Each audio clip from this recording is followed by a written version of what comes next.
आशीर्वाद स्वस्थ।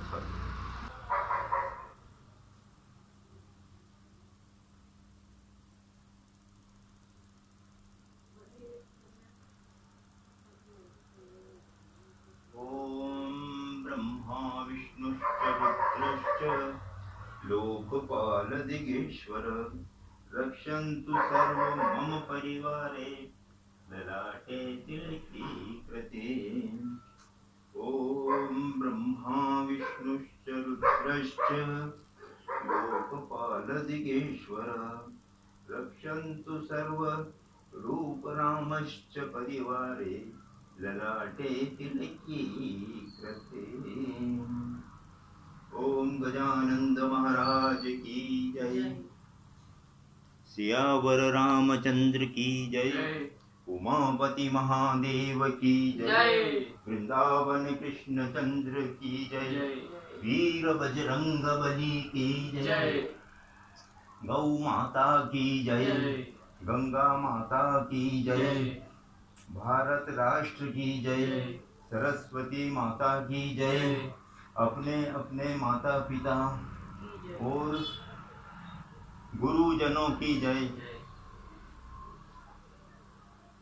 हे परम पिता परमात्मा, हे परम पिता परमात्मा, हम आज संस्कार केंद्र का दूसरा सत्र में प्रवेश कर रहे हैं। आप हमें सद्बुद्धि और सामर्थ्य प्रदान कीजिए। यहाँ हम जो भी सीख रहे हैं वो हम शपथ पूर्वक कहते हैं कि सदैव इसका पालन करते रहेंगे। और हम ईश्वर को साक्षी मानकर अपने धर्म, अपनी संस्कृति और अपनी परंपराओं की रक्षा करने के लिए संकल्पबद्ध हैं और राष्ट्र सेवा के लिए हम सदैव कटिबद्ध रहेंगे। ओम श्री परमात्मने नमः। प्यारे बालकों, आज हमने तिलक मंत्र से प्रारंभ किया है। हमें प्रातः स्नान वगैरह के बाद में सर्वप्रथम भगवान के दर्शन करना है और अपने मस्तक पे तिलक लगाना है। अभी जो मंत्र बोला गया, तिलक मंत्र जो अभी बोला, ओम ब्रह्मा विष्णुश्च रुद्रश्च लोकपालदिगेश्वर रक्षन्तु सर्वरूपरामश्च परिवारे ललाटे तिलकी कृते, इसका अर्थ भी समझते। हे परम पिता परमात्मा, आदि शक्ति ब्रह्मा विष्णु और महेश जी, मैं आपके पवित्र चरणों की रज को अपने मस्तक पे तिलक के समान धारण करता हूँ। आप मेरी और मेरे पूरे परमात्मा परिवार की सदैव रक्षा करना। और हम विद्यार्थी जीवन में हैं तो विद्याधन में विद्या अर्जित करने में हम हमेशा उच्च स्थान को प्राप्त करें, ऐसे हमें आशीर्वाद दीजिए, ऐसी कृपा कीजिए। अब हम आज का प्रथम प्रारंभ करेंगे। सबसे पहले हमने मनुष्य जीवन में जन्म लिया है। हमारे अतिरिक्त तो और भी कई प्राणी हैं इस संसार में। ऐसा कहते हैं 84 लाख योनियों में जीव भटकता है, तब उसको ये मनुष्य जीवन प्राप्त होता है। और देवता भी मनुष्य बनने के लिए लालायित रहते हैं, तृष्णा करते हैं और सोचते हैं कि हमें भी मनुष्य जन्म मिले, वो तो स्वर्ग में है। तो इस संसार में हम भी हैं और हमारे अतिरिक्त और भी कई प्रकार के विभिन्न पंथ संप्रदाय को मानने वाले लोग हैं। लेकिन हम जो हैं वो सनातन धर्म के पालक हैं। सनातन यानी कि जब से ये सृष्टि बनी तब से जो धर्म था वो है सनातन वैदिक धर्म, और हमने उसमें जन्म लिया है। इसलिए भगवान का हम पुनः आपसे धन्यवाद करते हैं और उनकी कृपा मांगते हैं कि उन्होंने हमें सनातन वैदिक धर्म में जन्म दिया। सारे संसार की सर्वश्रेष्ठ यदि कोई जाति है तो वो वेद से प्रारंभ हुई है, सनातन धर्म की जाति है। पहले हम सब लोग आर्य कहलाते थे। हम वेद से लेके रामायण, महाभारत, गीता, पुराण, उपनिषद और शास्त्र पढ़े, उन सब में आर्य शब्द का उपयोग किया जाता है। हिंदू शब्द उसमें कहीं नहीं लिखा गया है। अस्तु।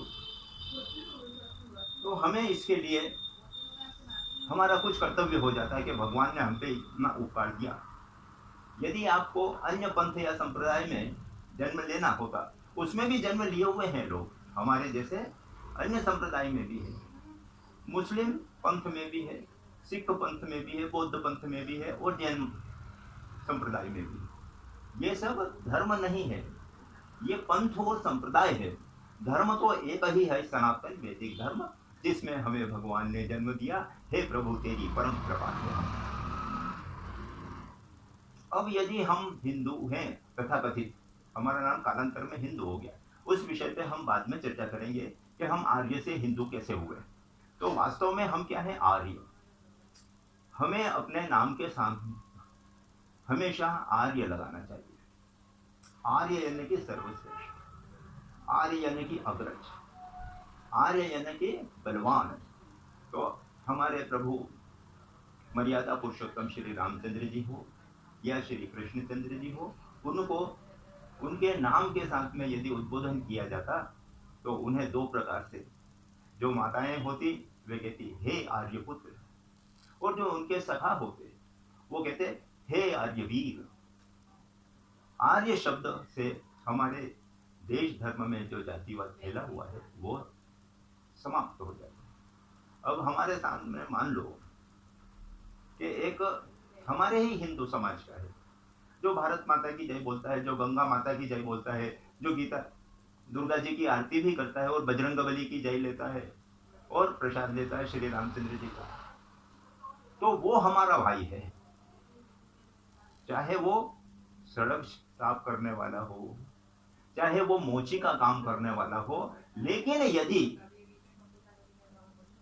वो महादेव को मानता है तो वो हमारा है, और जो महादेव का नहीं वो हमारी जाति का नहीं। बोलो, जो महादेव का नहीं, जो महादेव का नहीं, वो हमारी जाति का नहीं। वो हमारी जाति का नहीं। जो महादेव का नहीं, जो महादेव का नहीं, वो हमारे धर्म का नहीं। वह हमारे धर्म का नहीं। अब हम पे भगवान की, जैसे जो लोग भाग्य कहते हैं, भाग्य नाम की जो वस्तु है ये बहुत गोलमोल है।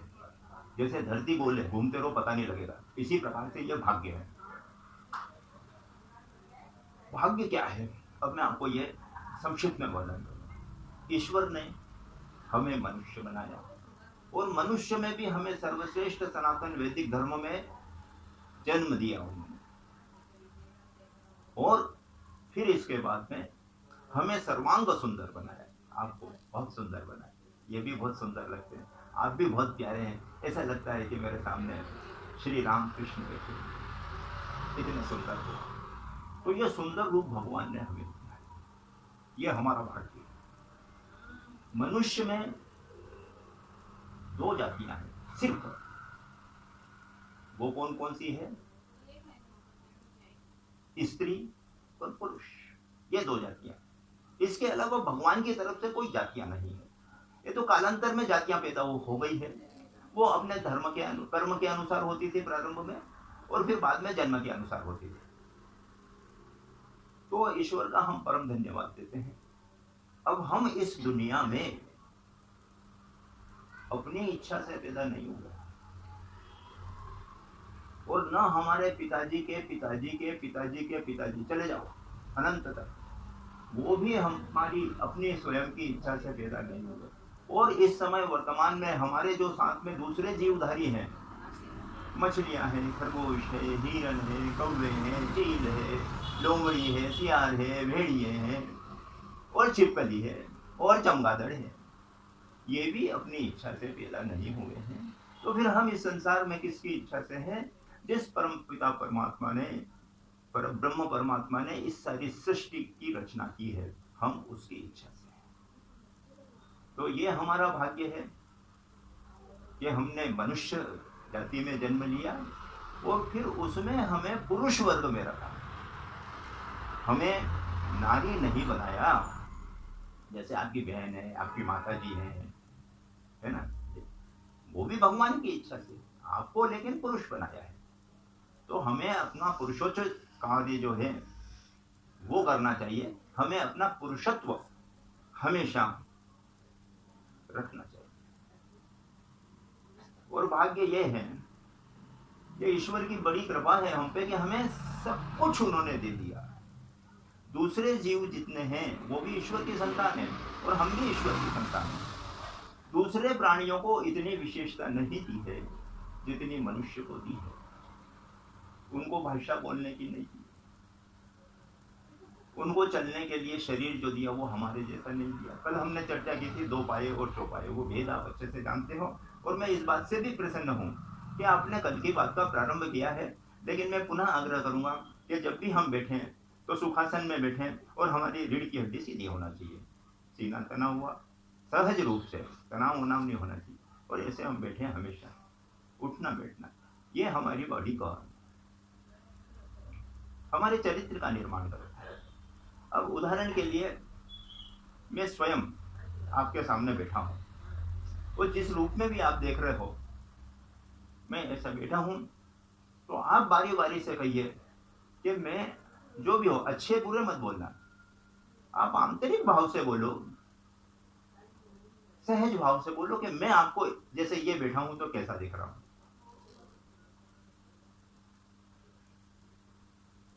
बोलिए।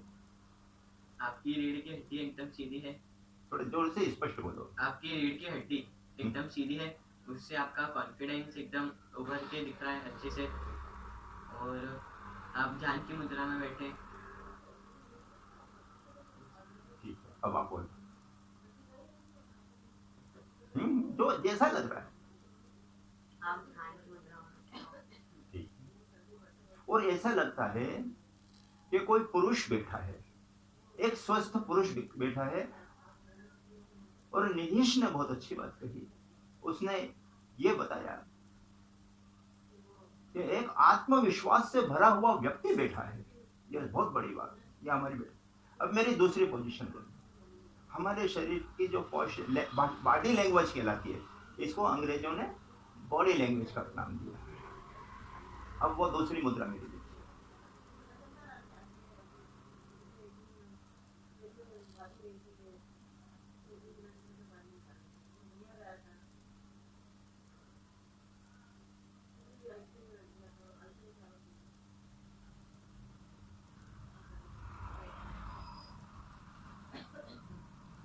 इस मुद्रा में देख के अब आप में क्या भाव आया मेरे प्रति, अब वो बोलिए बारी बारी से। पहले निदेश बोलेंगे और फिर ये गर्वित बोलेंगे कि आप इस मुद्रा में एकदम थके हुए लग रहे हैं,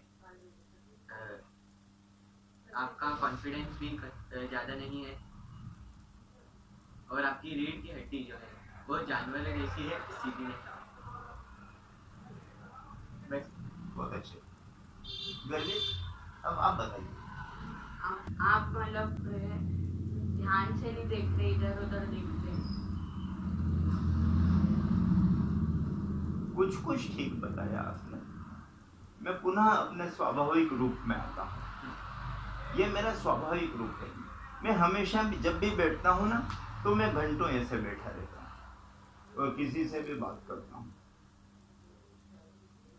अभी जो आपने मेरी कुछ सेकंड पहले मुद्रा देखी, वो ऐसा लगता है कि कोई दीनहीन लाचार वृद्ध जन बैठा है। वो तो वस्त्र ठीक है, और वस्त्र भी यदि गंदे हों, फटे टूटे हों, मैले हों, तो मेरे को इस अवस्था में आते जाने वाले लोग देख के 1-2 रुपए मेरे सामने फेंक जाएंगे। ये बेचारा भिखारी है यार, ये बहुत लाचार दुखी आदमी है। ये हमारे बैठने का प्रभाव पड़ता है। तो सबसे पहले मैंने आपसे कहा था कि यदि सामने वाला व्यक्ति हमें देखता है तो वो हम में क्या देखता है। तो पहले हमारा चेहरा देखता है, फिर हमें वो समग्रता से देखता है, तो हम उसमें एड़ी से चोटी तक तो उसमें हमारे वस्त्र आ जाते हैं, फिर हमारे जूते आ जाते हैं, हमने बाल कैसे रखे और तिलक लगा तो वो समझ जाएंगे कि यार ये सनातन धर्म का बालक है, बड़ा सुंदर और प्यारा है, तो वो आपसे स्नेह करने लगेंगे। वो कंधे वंदे घूमते रहने इधर उधर,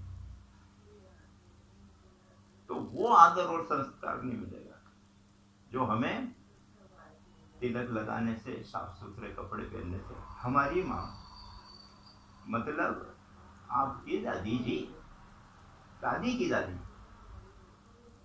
दादी माँ, तो वो हमारी माँ है। तो वे हमें कहती थी